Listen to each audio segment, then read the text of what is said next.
Hello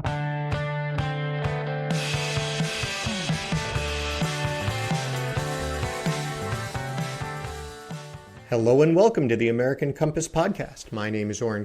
I am the chief economist here at American Compass, and today we are talking 100 Days of Trump with none other than Rachel Bovard. Rachel is a longtime friend of Compass. She was actually a wonderful contributor to our retrospective on the first Trump administration back in the day.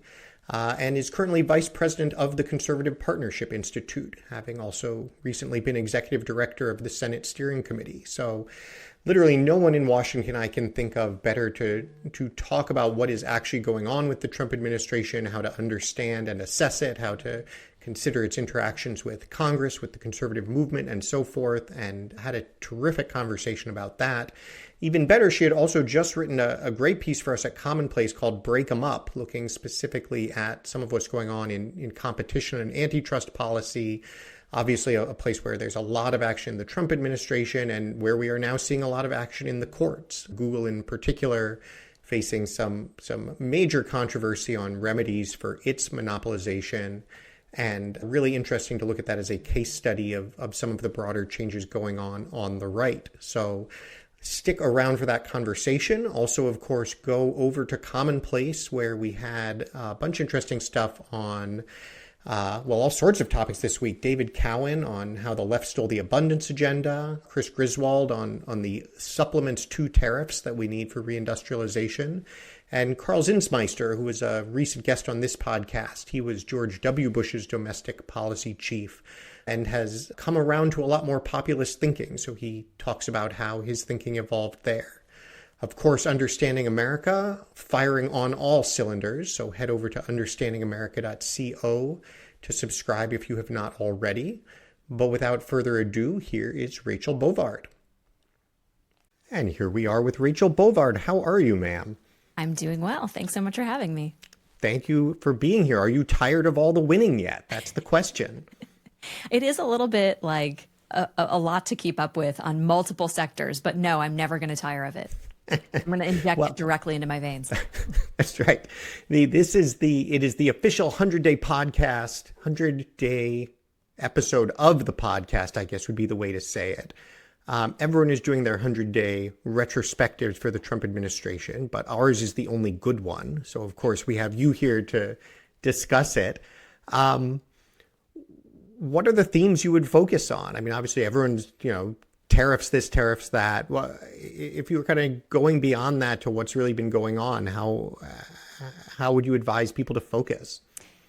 Well, I think a couple of things have struck me, from the traditional 100 days coverage and where we are. And the first I would say is that, people are still trying to assess Trump by conventional metrics, which just still annoys me. Like, we should know by now, this is not a conventionally successful president in the sense that, if you look at everything, he still hasn't solved the Russia-Ukraine problem. The economy is kind of bumpy after tariffs. You have the government in shambles under Doge. Those are the conventional metrics of success that people keep putting forward. And it's like, guys, this isn't a conventional president. And I think there's people, on the right and the left that say, well, that's just cope, right? You've been saying that from the beginning. And so that's just cope and we're going to dismiss it. But here's why it's not, in my opinion. And as a simple matter, because it's true, right? Trump is an entrepreneur. Right? He didn't come out of the conventional political pipeline. He doesn't look at Washington in the traditional way. Entrepreneurs tend to throw everything against the wall and then see what works, see what doesn't. Failure is not devastating. It is simply one step toward what success looks like. And I do think that is very much, if you've looked at Trump's entire career and entire life timeline, that's sort of how he's operated. But I also think that there is a little bit of an art of politics to it, in the sense that you never know what future opportunities are going to arise out of the wreckage you create. It's funny, I teach this principle in Senate procedure. I teach 10 weeks of Senate procedure, and I tell staff this all the time. You never know, and particularly in the Senate, you never know what's going to happen to a strategy until you get to the floor.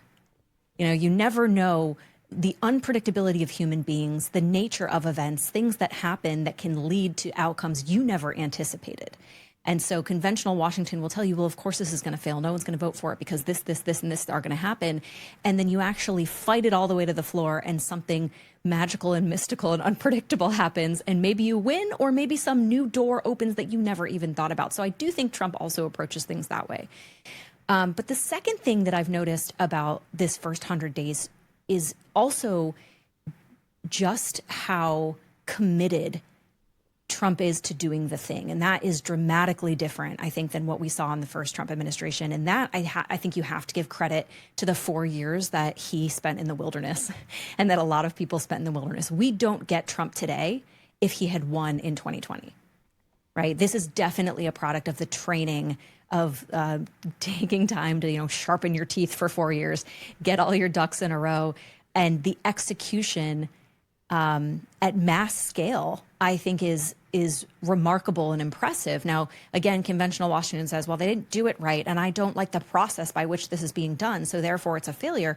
But if you look across the spectrum, Trump isn't merely making aesthetic changes to the bushes around Washington, trimming the hedges, as it were. The man is trying to remake the city and remake the institutions that govern it. And that, I think, to be honest, is what every Republican has been promising me for my entire life. and no one actually did it, right? In many ways, Trump is what, I came to Washington as, in the Tea Party movement, in the Tea Party era, this is kind of what they were asking for. This is what they were talking about. And nobody did it. And Trump is a realization, I think, of a lot of those aspirations in many senses. And it's funny because the small government types on the right and a lot of the libertarians are still like, they're getting what they want, right? Or at least they've always said they want, and they can't handle it. They're again, it goes back to this tutting about, well, he's not doing it the way that I want to do it, and he's not doing it the way I would have done it, and so therefore it's a failure. But I think those two observations were my initial takeaways from a lot of watching the 100 Days retrospective from the mainstream media. Yeah, the point about sort of Trump is obviously doing things differently. You have to assess him differently, I think, certainly resonates with me and has been important to keep in mind throughout his political career. If you assess him the regular way, you get it wrong repeatedly. What is the right way to assess it, though? Like if we're accustomed to the sort of, okay, did he win the news cycle? And then is the approval rating up or down by a percentage point? If we're not going to use that, what should we be using? I mean, I think at some point, you have to, I think there's two ways to look at it. Outcomes are important, right? That is just true regardless of whether you're dealing with politics or anything else. And so I think he has to be judged on outcomes, but I think those outcomes in many ways are not going to be immediate, right? Some of this stuff we're not going to be able to judge until the end of his presidency or even thereafter. And that's just the nature of how things change in Washington. And I also think, as going back to what I said about him being an entrepreneur, I think short-term outcomes don't really matter sometimes to entrepreneurs. Again, failure is just one step on the way to success. I'm going to throw everything against the wall. I will pivot and move with the results. And that is all kind of by design, right? That's how a lot of entrepreneurs look at the world. But I think too, Trump has always been, I think, savvy, and I think a lot of the populist movements kind of around the world are realizing that even if, what he's doing, the polls may say, whatever polls say about deportations and due process, whatever the polls say about tariffs and this and that, there is always an unhappiness with the status quo that is a vein that's like available to be tapped. So, and I think that Trump, for whatever reason, has this very keen instinct about it. And so I think he is attuned to the polls, because I do think you see him reacting and moving with short-term consequences to some extent, right? You saw him change his tariff strategy, when the markets reacted the way that they did. And, conventional thinkers were like, wow, that's a failure. And I think the rest of us were like, well, I think a little bit is, this is just how Trump operates. He moves and he responds, and it's all part of this governing, and it's, people will say this is not an effective way to do things, but governing the chaos, because you don't know what opportunities and what doors are going to open in the midst of that. So I do think it's Trump in many ways, and a lot of presidents are like this, but Trump perhaps in particular, I think is really going to only be judged by history to some extent, because I think so much of what's going to happen in the next 4 years is going to be so disruptive that it's almost hard to assess it in real time. Yeah. Well, it's an interesting point about the the 100-day framework at all kind of assumes that we're just here to see who won the news cycle each of the first 100 days. It's actually interesting to think, well, especially given that you have to spend a significant part of that even just on appointments and trying to get anything staffed up.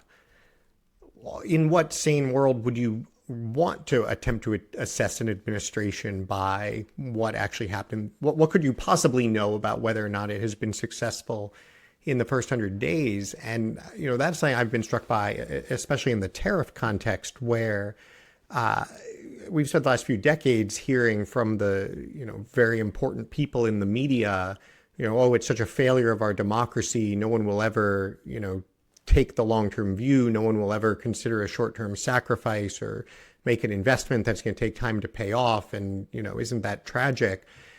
And then you have somebody who does, and you can agree with it or not, think it's a good idea or not, but you have somebody who says, well, this is what I think is actually broken and needs to change. And I don't care if it costs a lot in the short run. And of course, it's those exact same people who lose their minds then and say, well, what are you doing? You can't do this. This is wrong and a failure. And I don't know. I guess it's invigorating in a sense to see what or to see what is possible if you change the frame. I guess I'm just curious, what do you make of the risks of it, though? Because as different as Trump is, he is still operating in the fairly conventional political ecosystem. There is a price to pay for causing lots of chaos and having everybody else say this is going poorly. Do you think that gravity applies to him at all? Do you think it could, but he's handling it all right? How is that side of it going? Well, I think, Trump is the most unpredictable politician I've ever seen in my life. So I think trying to predict what he's going to do next is often a fool's errand, because he could, right, to your point, he could look at, everything, the state of play right now in Washington, the state of the polls, short-term outcomes of policies he's implemented, and say, okay, I do need to pull it back, and I'm going to operate as a conventional president for the rest of my term. That's something that he could do. Knowing, just observing Trump, as we all have, I think that's probably unlikely, but you can't rule it out because the man just sort of moves in a different frame, as to use your term, than our conventional politics. So I think the next, roughly 1,300 more days of the administration, right? We've gotten to the first 100. I think the next 1,300 days, if I had to put money on it, are going to be as chaotic as the first 100 days. But I do think that, maybe one predictor of how his legacy will be assessed from a policy perspective is how much of it he can make permanent. Right, because so much of what we've seen has been by executive order, and that's now what we do, right? A president comes in and there's like mass change by executive order, and then the next guy comes in and the ballast swings the other way. But that's why I do think this reconciliation bill is going to be so important. And how the Trump administration approaches it, I think, will tell us a lot about how they're thinking about their legacy. And what I mean is this: if they are able to craft a reconciliation bill, that manages the tax cuts, but also is able to make permanent reforms for the better to Medicaid, get the, some of the Doge cuts permanent, permanently restructure the bureaucracy in that sense, fund what they want to do at the border, and they can get that all in one bill. Laws are forever, right? Executive orders go away, laws are forever. And if you don't believe me, look at Obamacare, right? Like, this is the process by which Democrats put in Obamacare. Republicans have been running for 10 years on repealing that. They never have, and they never, frankly, I doubt they ever will, because they can't. And so these kind of laws will outlast this administration. And I think if they're able to do it, put in place a structure that makes a lot of their policies eternal in some sense, in a way that an executive order will never be. And I think how much muscle they're willing to put behind that will be instructive too, because if you think back again to the Obamacare example, and I was working in the Congress when this happened, and I was a young staffer just sort of marveling at the process, because the Democrats just extracted so much pain out of the Republicans, and they were willing to sacrifice their majority for it, and they did. And I think that the attitude that Nancy Pelosi took to it, and I still think she is one of the most powerful and consequential legislators in the modern era because of it, is, I have an agenda and a policy goal, and I am willing to leave bodies by the side of the road in pursuit of it. And Republicans never have that cutthroat mentality. They, want to protect their people, and I respect that as well. But at what cost? And so I think that's what I'm going to be watching very closely, just as a personal matter, in the immediate next 100 days, because I think that's going to tell us a lot about how from a policy perspective, history will judge what Trump is able to do. It's an interesting point that typically a 100-day discussion is in no small part about, well, did you move your key legislative priority forward? And here the administration has really kept its hands off. I mean, I would characterize what's going on in Congress with reconciliation as something of a mess at the moment.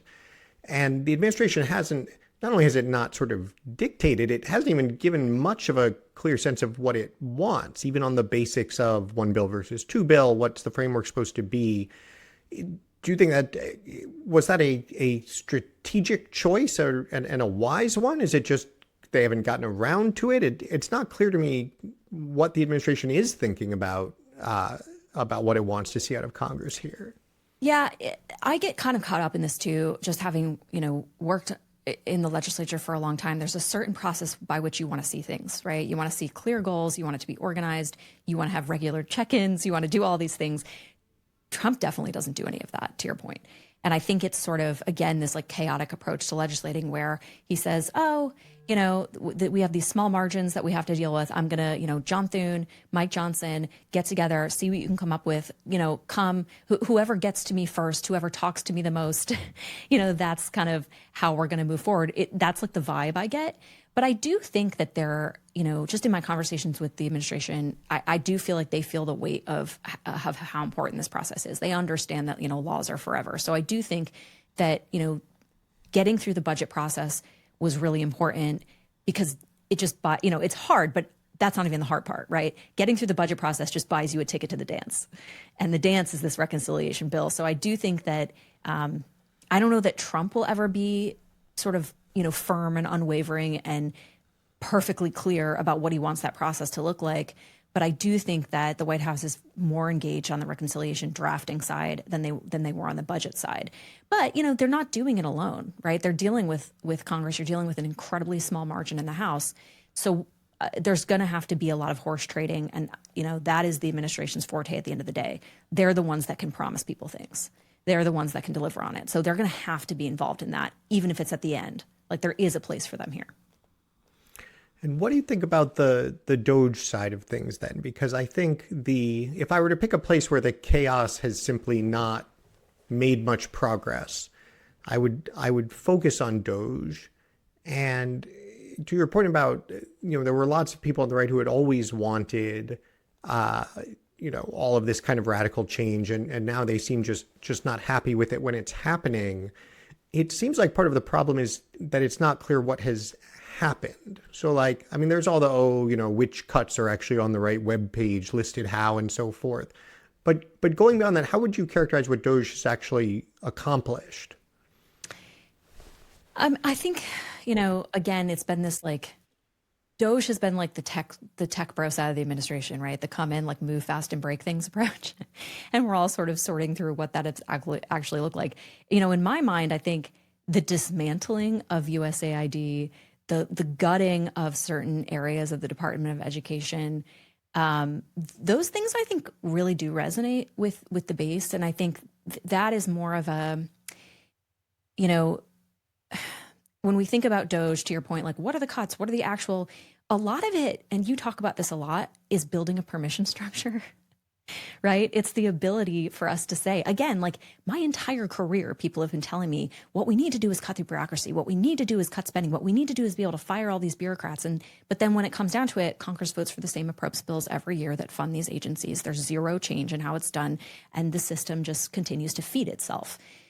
This is the first time, regardless of if you believe the scale of the cuts that have been done or you're even unaware of them or know what they, the coverage of it, I think, has created an environment where this is now a thing that I think base voters to some extent are going to expect going forward, right? Maybe it can be done cleaner next time. Maybe it can be done in a more organized way. Maybe we know where to cut now when we walk in. But I think as a practical matter, like this is what we're going to expect from the next Trump administration, right? It's not enough to like create an office of, what was the Bush office, like compassionate outreach or something, right? And that's like the extent of it. No, like we expect actual structural changes to how our government is run. So that's, I think, the silver lining of Doge. You know, it's hard, to your point, it's a little bit hard to parse like what's been done and what hasn't been done. But I do think that the shock of it to the system was really, really important. And I think, frankly, like, you know, for the frustrated Republican voter, it was a little bit cathartic at the end of the day, because again, these are people who have been promised this for decades and no one ever delivered. So just that alone for me is a very, very important signpost at the end of the day. It's a permission structure that was created that we didn't have before. It's interesting to think about what you focused on there as kind of examples of Doge wins, which I think is where the most dramatic change did happen. It was things like USAID, like Department of Education. And to your point, those are sort of things that the right has been promising to take on for a long time. And then, you know, it's an applause line in the primary debate and then drops off the radar awfully quick. I guess the flip side is they're not really efficiency measures, right? And so it almost seems like maybe from a branding perspective, maybe it worked to call it this, but that they're, you know, if you almost called it sort of, you know, I guess it would be the DUG, the Department of Unwanted Government Evisceration, something like this, that there were just literally things that everyone had been kind of told, well, yeah, you can complain about it, but you can't actually do anything about it. And it was like, well, actually watch this, we can. That was in effect the promise made and promise kept, totally aside from the question of how efficiently government operates or how much we're spending. Yeah. You know, I think it's a fair critique, right? I do think that like the messaging has been not great, right? We don't know, outside of the one interview I saw, I think they did with Brett Baer, where like a number of Doge employees sat down and Elon was there. That was the most, I think, effective communication that I saw from Doge, when they were actually talking about like how the back end of some of these agencies worked. And, you know, the bar is so low, I think, for trust in how these agencies work, that it is completely believable to me that they're running on like, you know, 30-year-old software that's duct taped together with all these different, you know, procedures that in any other industry would have been replaced, you know, decades ago. So I think if we find that it's been more things like that, where processes have been changed, where things are more efficient, where people can actually interface with their government in a more effective way, right? Like you try to call the IRS, and this is regardless of how many people work there or not, right? They added all these additional people under the Biden administration. Wait times for customer service were still 5 hours.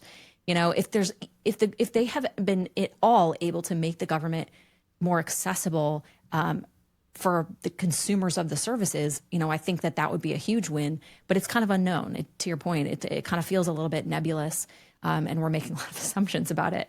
But again, that's something where if that's an outcome we can identify, that's going to be a huge win for them. So you hope it's true. Yeah, no, it's a good point in that it will be measurable one way or the other. And so that'll, whether you, in an ideal change management context, you pick the measurables up front and you say what you're going to do, and then you do it. This time, I guess it is much more in keeping with this style to just do a lot of stuff and then go back and measure what you did to some extent. Fair enough.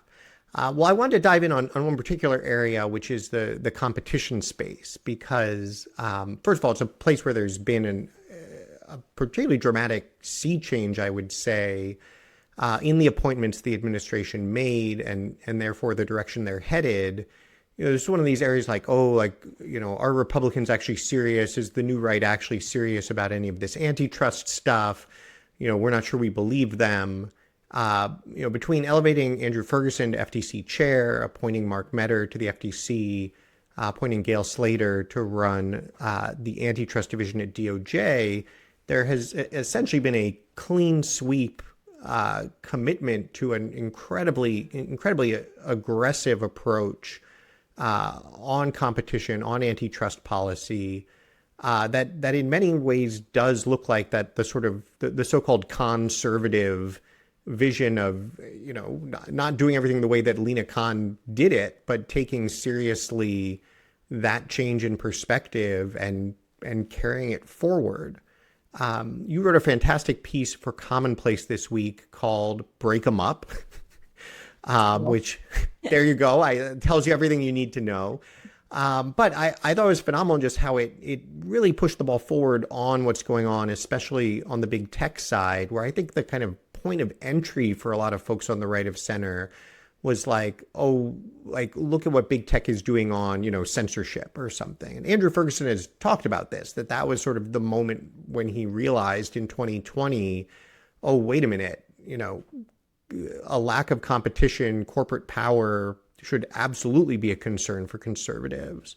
But how that's now playing out in terms of what it means for policy, what it means for economic focus, it's getting much broader very quickly. So I guess start with a little bit what you wrote for Commonplace. What do you see going on in this area?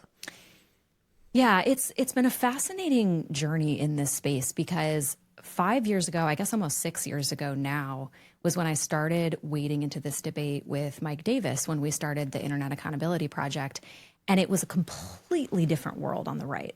I mean, this was 2019, and I opened the piece with this, like the tech companies were untouchable, really on the right and the left, but particularly on the right. They were like beacons of innovation and national champions. And not only that, they had like paid off half the town via either lobbying dollars or just directly funding these, quote unquote policy shops that would write these, policy defenses, which were basically laundered business talking points for the company. So it was just a completely different universe. And I was joking with Mike the other day that like, rarely do you live long enough to see yourself vindicated. Like usually you have to like die first.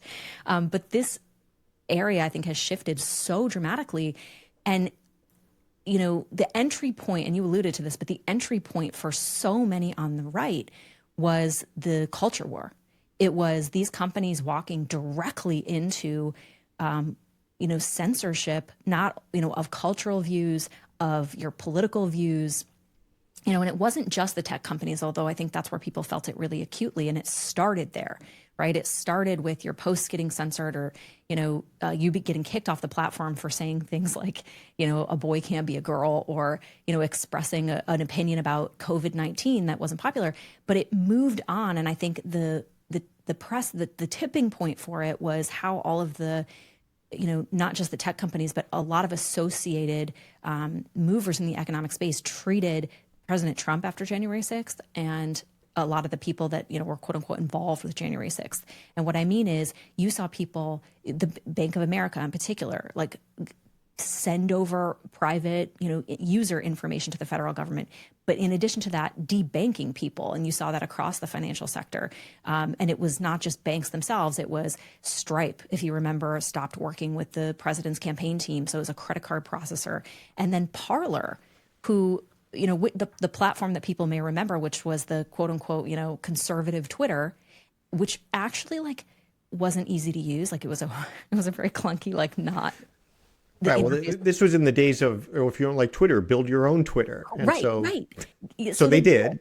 Right. And my point in saying it wasn't actually like that user friendly is to say it was still at the top of the App Store in terms of most downloaded apps, which tells you about the hunger that there was for some kind of free speech platform, even one that didn't really work, but it didn't really work very well. And the collusion that took place against at Parler, if you remember, Apple and Amazon, or Amazon deplatformed its web services. Apple and Google kicked it out of its app stores, which effectively kills you as an app because they're the only two places you can sell.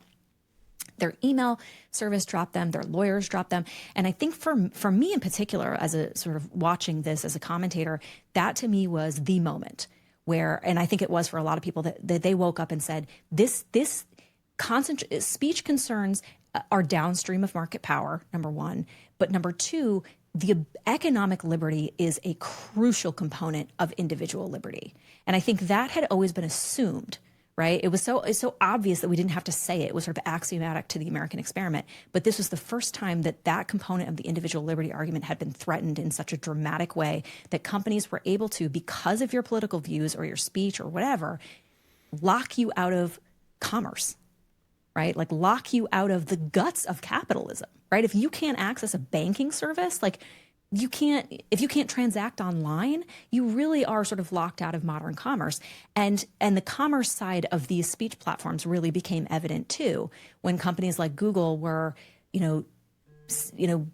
suppressing news outlets like The Federalist because they didn't like their commentary. So they would pull ads from their site and say effectively remove their ability to do business or to make any money. And now we've seen, 5 years later, a judge say, well, that's, Google's running an illegal monopoly in its advertising space. So, all of that I think contributed to this awakening on the right that concentrated corporate power is a threat to liberty, in and of itself, but when it's combined with in a collusive manner with an ideological progressive government, that is self-government can't survive when that is the case. And the only way to ensure that something like this never happens again is to break the cartel. And we have laws for that, right? This is something we actually don't have to invent. There are laws, and they're called the antitrust statutes. And so I think that's really what spurred a lot of interest in the right. And this idea of just returning to textualism, right? We have laws. What do they say? Let's follow the law and let's enforce it. And that sounds very basic, but it has been a sea change on the right in a very, very short time frame. Yeah. The law point is a good one. Gail Slater, I think, makes this point well. She says, like, law and order is a fundamental conservative principle. Law enforcement is supposed to be robust. Since when we're going to bring the full power of these laws to bear on people who are breaking them. That's not some weird progressive thing to do. That is exactly what you expect a conservative Department of Justice to be doing. Yeah, and it's not, a lot of in the beginning of this debate, we would always hear this, Mike and I. Well, you're a statist. This is the hand of big government. This is, government messing around in the marketplace, and it is literally not, right? To Gail's point, right? It is law enforcement for the market, but also it's to protect the marketplace. This idea that free markets simply exist is not correct, right? They have to have rules, and the rules have to ensure that everyone is competing fairly, and those rules have to be enforced. And that's exactly what antitrust does. It's not this, prohibitive mechanism. It simply says, okay, that's cheating. We're going to remove the behavior so the market can continue to regulate itself.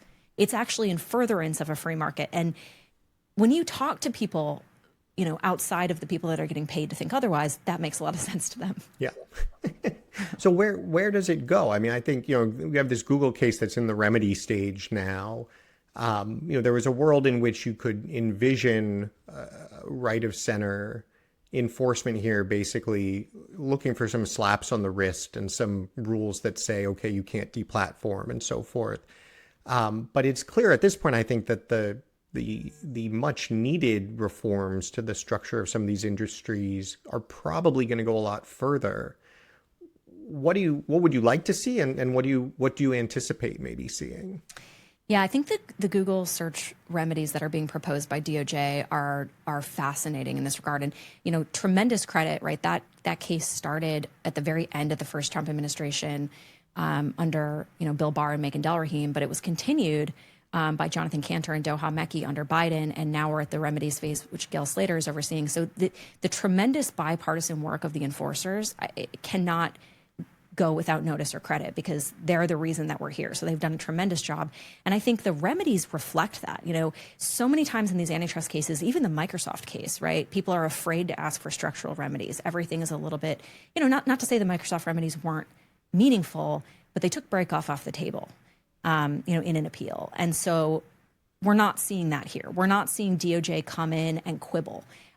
They're asking for very significant structural reforms to Google. And by that, I mean, they want Google to divest of Chrome, which is the most popular browser in the world, basically. And they said not only that, they say if removing Chrome from Google doesn't spur the kind of innovation and competition that we want to see in search, we want to divest of Android too, which is Google's phone, right? So they are, as I say in the piece, they came in guns blazing. They really did not come in as a shrinking violet, and I think obviously they're also asking to ban these exclusive contracts where really were the guts of Google's monopoly, basically saying, to like mobile and browsers, like, we're going to be your default search engine and we're going to pay you so much money that our competitors basically can't afford to compete. That was the guts of what their monopoly was.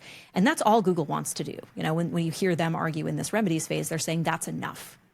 And at the end of the day, you know, it's a structural, but it's an aesthetic change at the end of the day, right? Simply saying, okay, we'll back off the exclusivity doesn't remove the massive monopoly that they've accumulated. And this is particularly important, and DOJ has picked up on this when it comes to the development of AI.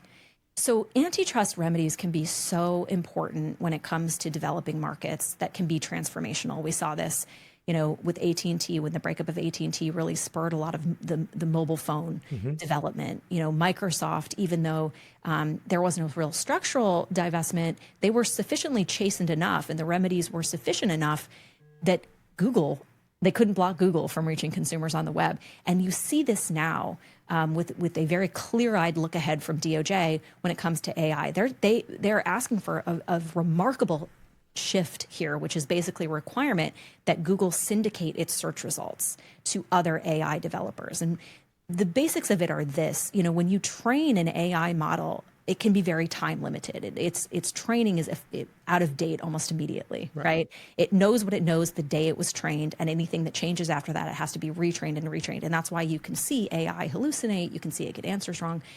But if it has access to a constantly updated search, right, and the data hoard around that, it's going to be it's going to be much, much more effective. But Google, the argument that DOJ is making is that Google has this data hoard, which it has acquired and maintained through illegal monopoly means.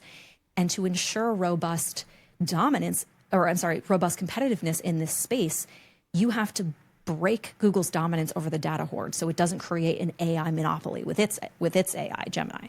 And so allowing access to those search results to the AI marketplace, I think, really could be transformational to the AI market. And again, you know, kudos to the enforcers for having that vision.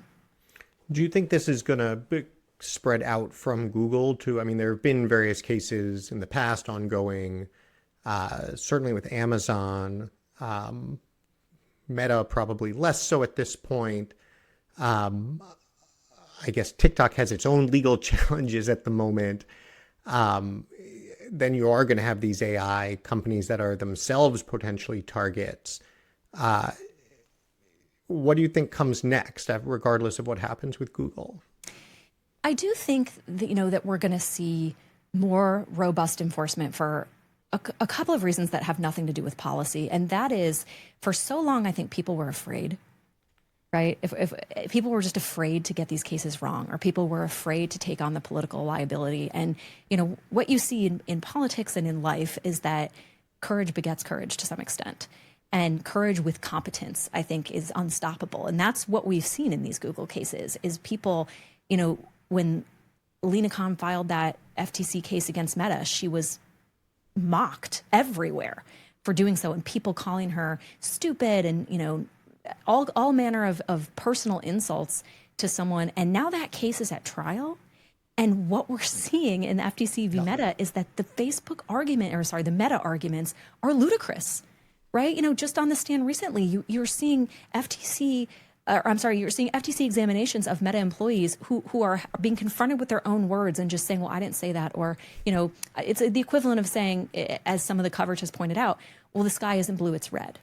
And so I think seeing this all happen, I think, tells the enforcers that, no, you can do this. These companies have had this reputation as just being unbeatable. Mm-hmm. And when it comes down to it, when you actually look at the evidence, not only are their witnesses weak, but there's clear evidence of anti-competitive intent. So I do think you're going to see more scrutiny in that regard. These companies are beatable, and if they are breaking the law, they should be held to account. That's not simply a zeitgeist or a hipster antitrust view. That is the law. And so I do think that enforcers are going to be looking with more scrutiny because of the success that you've now seen with Google, potential success here with Meta, and even a judge slapping Apple around recently, you know, saying, you know, you ignored our court order to stop doing anti-competitive things in your app store, and referring Apple employees for criminal contempt charges because of it.